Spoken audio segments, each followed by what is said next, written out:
अब हम बजरंगबली श्री हनुमत लाल जी के चरणों की तरफ चलते हैं। ओम हम हनुमते नमः। रामाय रामभद्राय रामचंद्राय वेदसे रघुनाथाय नाथाय सीताय पतये नमः। रामं रामानुजं सीतां भरतं भरतानुजं सुग्रीवं वायुसूनिश्च प्रणमामि पुनः पुनः। ऐसे हनुमान जी को हम वंदन प्रणाम करते हैं जिनका डंका चारों युगों में बज रहा है भैया। माता अंजनी ने जिनको पैदा किया वो कल भी थे, आज भी हैं और वह कल भी रहेंगे। भगवान शंकर का अंशाभूत धरती पर चल के आया। बताते हैं कि शिव से नंदी प्रकट हुए थे और स्वयं नंदी महाराज ही धरती पर हनुमान एक रूप से आके बने हैं। स्वयं श्री नंदी। नंदी महादेव के सेक्रेटरी हैं, यानी हर के सेक्रेटरी हैं। उन्हें हरि का भी सेक्रेटरी होना था, तो वही नंदी धरती पर हनुमान बन करके हरि के सेक्रेटरी हो गए, हरि के सचिव हो गए। ऐसे हनुमान जिनके लिए जितना भी कुछ कहा जाए कम है।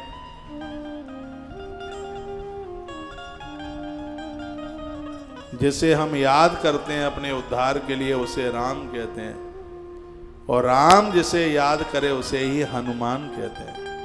गोस्वामी जी ने रामायण के बालकांड में लिखा है, महावीर वेणु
आनंद की जय जय श्री राधे। थोड़ा संक्षेप में हम बजरंगबली श्री हनुमत लाल जी महाराज को सुन लेते हैं। एक बार ऐसा हुआ कि हनुमान जी घूमते हुए उधर सागर समुद्र की तरह चले। बात उस समय की थी, धरती फाड़ करके मां जानकी समा गई थी। जैसा कि हमने पढ़ा है, भगवान प्रभु श्री राम जी उदास थे। हनुमान जी जब चरणों में बैठे रहते तो राम जी ने एक दिन हनुमान को कहा कि हनुमान थोड़ा सा मुझे कुछ काम निपटा लेने दो। हनुमान जी की आंख में आंसू आ गए और हनुमान जी घूमते हुए बहुत दूर निकल गए। कहाँ पहुंच गए? समुद्र के किनारे, सागर के किनारे। उन दिनों में बताते हैं कि जिस समय द्वापर की घटना थी, भगवान प्रभु अप्रकट अंतर्ध्यान हो गए थे और वो बड़ी लंबी कथा है। धरती पर रहने का वरदान हनुमान जी ने राम जी से मांग लिया था। हनुमान जी कल थे, आज हैं और कल भी रहेंगे। चारों युगों में हनुमान के होने का प्रभाव दिखाई देता, प्रमाण मिलता। तो घटना द्वापर की थी। हनुमान जी को आज भगवान का वो त्रेता का कुछ स्मरण आ गया जिसमें जानकी का त्याग था और भगवान खामोश और उदास बैठे थे। और वही दृश्य हनुमान जी के मन में आया तो हनुमान जी को अच्छा वो नहीं लगा और वो घूमते हुए उधर सागर की तरफ चले गए। वहाँ उनसे मुलाकात अर्जुन से हो गई। अर्जुन एक पत्थर पर बैठे हुए किसी मंत्र का जप कर रहे थे। इतने में हनुमान जी वहाँ पर पहुँचे तो अर्जुन खड़े हुए और पूछा कपि तुम कौन हो? हनुमान जी ने अपना परिचय दिया। तो अर्जुन ने कहा हनुमान बैठिए बैठिए, हमने आपके बारे में बहुत कुछ सुन रखा है। एक बात हम आपसे पूछना चाहते हैं। अभी युद्ध वगैरह हुआ नहीं था महाभारत का, उससे पहले की बात थी।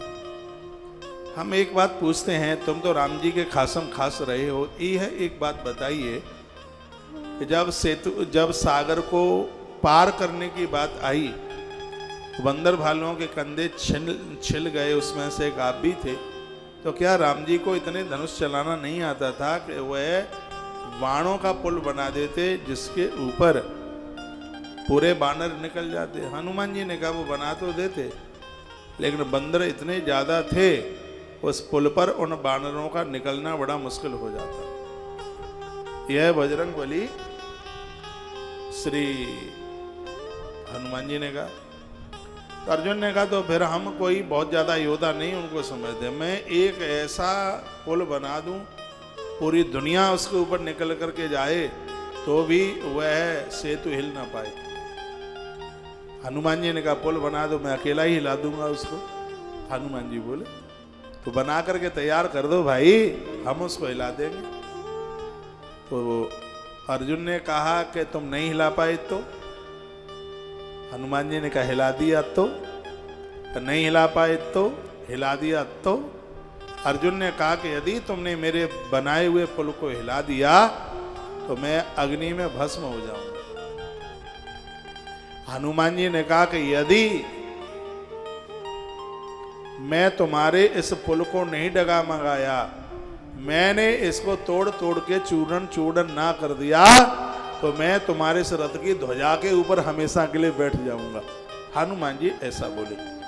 अब तो पार्थ ने अपना धनुष बाण उठाया और ऐसे बाण चलाए कि सेतु बन करके तैयार हो गया। जैसे सेतु बन करके तैयार हुआ और हनुमान जी ने हल्के से एक लात उसमें मारी तो पूरा का पूरा डह गया। वो पूरा तो वो पानी में बह गया और लज्जित हो गए ये अर्जुन, और वो मरने की तैयारी करने लगे। उन्होंने लकड़ियां बकड़ियां सब इकट्ठी कर ली, बस आग लगाना बाकी रह गया था, क्योंकि वो शर्त हार गए थे। उन्होंने कहा था कि यदि तुमने मेरे पुल को ढा दिया तो मैं अग्नि समाधि ले लूंगा। सो अर्जुन ने पूरी मरने की तैयारी करी। इतने में अर्जुन के बराबर एक सांवला सा कोई युवा, कोई सामने से पुरुष चल करके आया। उसने कहा अरे मरिए मत, रुकिए रुकिए रुकिए रुकिए, क्या हुआ क्या हुआ क्या हुआ? हनुमान जी ने कहा मर जाने दो इसको, बड़ा घमंडी है, बड़ा अभिमानी, और अभिमानी को तो मरना ही चाहिए। ये हमारे राम के ऊपर दोष देखता है और ये कहता है कि उनको धनुष विद्या नहीं आती थी, पत्थरों के पुल बनाए और वो धनुष बाण को उठा करके, और वो बाणों के द्वारा भी तो पुल बना सकते थे। तो मैंने कहा तो तू बना करके देख ले। तो इसने बनाया और मैंने उसको लुढ़का दिया। शर्त ये थी यदि मुझसे पुल न ढहाना होता तो मैं इसकी ध्वजा पर बैठ जाता, और अब पुल ढह गया है तो इसको अग्नि समाधि लेना पड़ेगा, और ये शर्त ऐसी नहीं रखी, इसलिए इसको मर जाने दो। तो उस पुरुष ने यह कहा कि देखिए निर्णय देने वाला भी तो कोई होना चाहिए था। जब ये शर्त लगी थी, काम हुआ, तो तुम में से कोई, तुम्हारे सामने कोई तीसरा था क्या? कहा तीसरा तो कोई नहीं था, हम दो ही थे। तो कहा तो बात को कैसे पक्का माना जाएगा? मैं हूं तीसरा। अब मेरे साथ यदि, मेरे सामने यदि तुम करो, अर्जुन तुम पुल बनाओ और अर्जुन ना ढहा पाए, अर्जुन पुल बनावे और हनुमान यदि उसको ढहा दे तो फिर अर्जुन समाधि लेगा, और हनुमान ना ढहा पाए तो हनुमान को हमेशा हमेशा के लिए उसके ध्वज के ऊपर बैठना पड़ेगा। तो क्या इसमें तैयार हो? हनुमान कहते हम तैयार हैं, पहले भी तैयार थे, अभी भी तैयार है। अर्जुन को पूछा तुम तैयार हो? अर्जुन ने कहा पुल तो ढह ही गया, एक बार और अजमाए लेते हैं। तो ऐसे ऐसे तीखे बाण चलाए, अर्जुन ने सेतु बन करके तैयार हो गया था, पुल बन के तैयार हो गया। तो उस तीसरे व्यक्ति ने कहा कि अब इसको ढहा करके बताओ। तो हनुमान जी ने जैसे ही लात मारी तो उस पुल के ऊपर कोई असर नहीं हुआ, उस सेतु के ऊपर कोई असर नहीं हुआ। हनुमान जी दोनों चरणों से बड़ी जोर से छलांग छलांग करके कूदने लगे, लेकिन उस सेतु के ऊपर कोई असर नहीं हुआ। हनुमान ने देखा बात क्या है, तो देखा कि पुल के नीचे एक बहुत बड़ा कछुआ बैठा हुआ है, कच्छप बैठा है।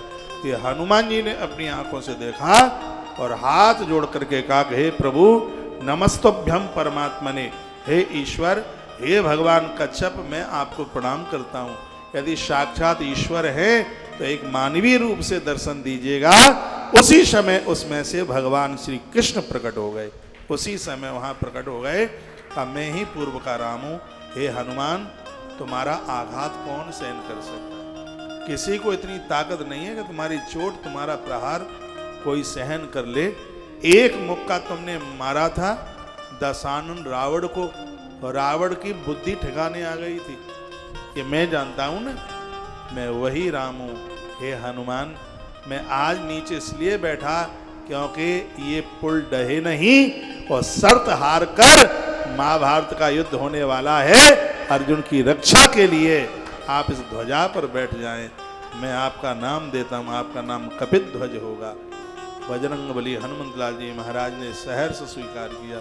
उन्हें कौन हरा सकता, वो तो अजय हैं, लेकिन जानबूझ करके वो अर्जुन के सामने बाजी हारे, इसलिए क्योंकि भगवान उन्हें उस रथ की ध्वजा पर बैठाना चाहते थे। जब कर्ण के साथ में यह द्वंद्व हुआ था तो कर्ण 3.5 हाथ अर्जुन के रथ को दूर कर पाता है और अर्जुन 7 हाथ पीछे कर देते हैं। लेकिन जिस समय कर्ण अर्जुन के रथ को पीछे करता है तो कृष्ण के मुंह में से निकलता है, वाह कर्ण, कमाल की बात है, मैंने योद्धा बहुत देखे पर तुझ जैसा योद्धा नहीं देखा। तो अर्जुन को इतनी पीड़ा होती थी जैसे कटे घाव के ऊपर किसी ने मिर्च डाल दिया। अर्जुन ने शाम को पूछा डेरों में, भगवान ये बात समझ में नहीं आई, मैं 7 हाथ उसका रथ पीछे करता हूँ, मुझे तो शाबाशी देते नहीं हो, वो मेरा 3 हाथ ही रथ पीछे कर पाता। कहते वाह कर्ण, वाह कर्ण, वाह कर्ण, ये बात समझ में नहीं आई। तो भगवान ने क्या कहा? भगवान ने कहा कि सुनो अर्जुन, पूरी दुनिया का वजन मैं लिए हूं और उस रथ में बैठा हूं। रथ के ऊपर हनुमान जी बैठे हैं और तुम्हें यह पता है वो कर्ण कितना बड़ा वीर है कि तेरे, मेरे और हनुमान के सहित सबको ललकार करके पीछे कर देता है। तो वो अपने आप में कितना बड़ा वीर है। तो इस कथा में मेरे भगवान ने अर्जुन का भी घमंड चूर चूर कर दिया। तो ऐसे बजरंगबली श्री हनुमत लाल जी महाराज,